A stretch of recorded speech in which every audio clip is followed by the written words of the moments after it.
the alleged assault happened here at Loren Park at the end of July. And according to this police report, a 5-year-old boy was lured from the park and then assaulted by a teenager near the railroad tracks. But a lot of people still in shock this morning when they came into work and had a meeting, an all-call meeting, and that's when they were told, hey, you don't have to come back for construction because your job is no longer here. It's exciting. Yes. I think that's the word of the day. Excitement, history, just all over, just seeing totality. Now if we can just get rid of some of these clouds, it'll be perfect. Well, that's your job, Jim. Okay. The chief operations officer for the district says they don't open these gates to the bus lot until about 5:15 in the morning. I'm outside of City Hall right now where the door remains closed on this issue. Columbia leaders say they cannot comment on what happened, citing that this is an ongoing investigation. We're still unsure as to how Hurricane Irma will impact South Carolina, but agencies around the state are preparing for the worst and hoping for the best. The General Assembly has given $28 million to school buses around the state, $45 million less than what the Department of Education says they need. Honestly, Lauren, a lot of people probably don't even know what DACA is. Right, and DACA stands for Deferred Action for Childhood Arrivals. And so these are kids who came to the U.S. brought by their parents who were illegal immigrants but grew up here in the U.S. And now Congress is expected to take 6 months to come up with a decision on if they will keep DACA. And the shutdown of this program could change the lives of 800,000 people around the country. That includes one woman I spoke with today who was hoping to finish her nursing degree next year.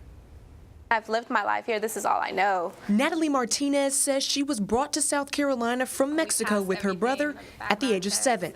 She was later accepted into the DACA program after she graduated from high school in 2014. Now she's attending nursing school at Midlands Tech. I always wanted to go to college. I've always wanted to be a nurse. I just didn't know how I was going to be a nurse, you know, because I didn't have no Social Security. So I was just happy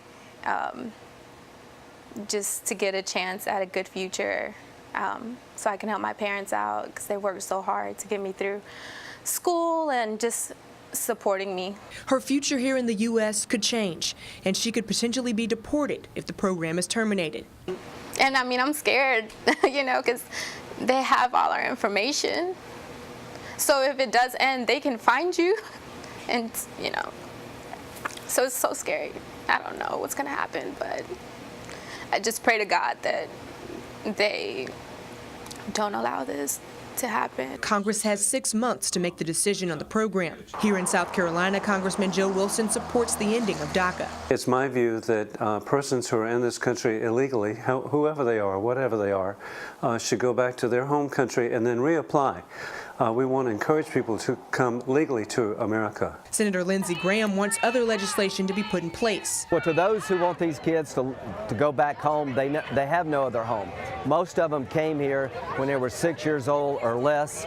They didn't break the law, their parents did. If you deported all these kids, it would hurt our economy because most of them are in the workforce. Martinez just hopes that the outcome will keep her here. My life is here, not in Mexico.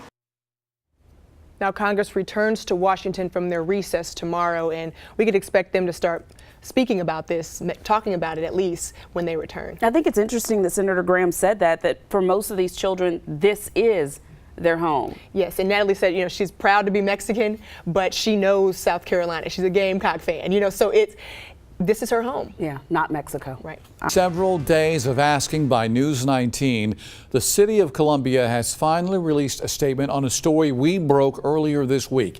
It has to do with the assault of a 5-year-old boy at a City of Columbia-run summer camp. News 19's Loren Thomas joins us now with their response, and I know you've been asking them for days to give us some sort of response as to what happened. So what are they saying? Well, JR, within the last half hour, we got this response, and the statement says in part that a criminal investigation was immediately initiated and is ongoing. A concurrent administrative review was initiated and disciplinary actions were taken involving staff of the Parks and Recreation Department, which resulted in terminations, suspensions, work improvement notices, and staff reassignments. This is just part of the statement. We'll have the full statement on our website, WLTX.com. But also tonight, we got a chance to hear from the grandfather of the 16-year-old accused of this assault. He's speaking out. Now, we're not sharing his identity, but he says he doesn't believe his grandson did anything wrong. Do you think that he committed this crime? From the inside of what he's been taught and what my daughter's been taught, no. The grandfather of the 16-year-old accused of assaulting a 5-year-old at Loren Park is speaking out. My daughter called me and was telling me that she haven't seen her son. So I told her to immediately call the hospitals and call the jail to make sure that he's all right, and I'll go out and look for him. Well, she called me back and said, Dad, come to find out he's in Alvin S. Glenn. His grandson has been in the Alvin S. Glenn Detention Center since the July 28th incident, when he was arrested at Loren Park for assaulting a 5-year-old boy. His grandfather says they have no idea what's going on and want answers as to why they weren't notified of his arrest. We don't know anything, and they not helping us to find out anything. Now, we believe he didn't do it. We definitely believe he didn't do it because he wasn't taught that type of behavior. What is he facing right now? Do you know what he's facing? What we were told is they charging him as an adult. And mind you, this is his first time ever being locked up. And he just turned 16 2 months ago. But they charging him as an adult. And they say he's facing 25 to life. Now, the teen is expected to make his first appearance next week. And as I said before, that full statement will be on our website, WLTX.com. Let's talk about that for just a moment, because according to that statement, terminations have resulted from this. So it clearly states that more than one person has lost their job. Suspensions, other people are off the job tonight, perhaps suspended for whatever happened out there. Right, and we still don't know what happened. So the questions that we still have for the city are how this 5-year-old got into their care when their parks say, have an age range of 6 to 12 when it comes to those summer camps. And that is perhaps the biggest question tonight. Why is the 5-year-old out there? He's not age appropriate, apparently, to be out there at that time. Right. Loren Thomas, thank you so very much.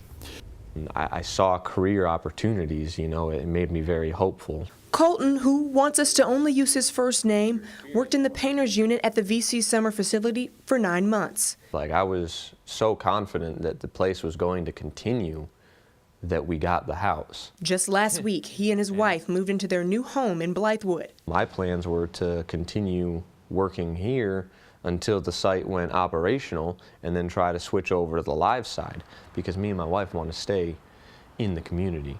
But those plans changed drastically when he got news that he and more than 5,000 other employees, some who just started, were let go. You could say that for some jobs it would be okay to give a sudden layoff to somebody for whatever reason, but with a job like this where you've got so many people traveling, I think it's cruel that you would allow all these contractors to hire in new people to then lay them off the next week. Now he's looking for work elsewhere. Are there any opportunities like that left in the state?